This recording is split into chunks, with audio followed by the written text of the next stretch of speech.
In this video, I'll show you how to create a smooth text scale animation. Begin by selecting the type tool, add text, and adjust it to your liking. Then open Effects window, search for Text Animator, and add it to the start of the text layer. Then move the playhead forward to see what's happening and select the animator that we've added by left-clicking on it. Then in Effect Controls, scroll down to Animation Controls and set all values to 0.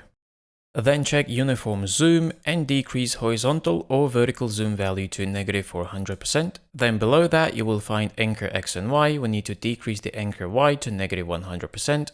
This will make sure that the letters animate from their bottom part. Then above Animation Controls, set Ease Out all the way to 100. Distribution, you can keep it at 32%. To add Motion Blur, scroll all the way down and adjust the Motion Blur value. To adjust the duration, scroll all the way up, click on Duration and type it that way, or you can extend it directly from the timeline by dragging the end of the text animator forward. I'm going to extend it to 1 second. And here's a smooth scale-up animation.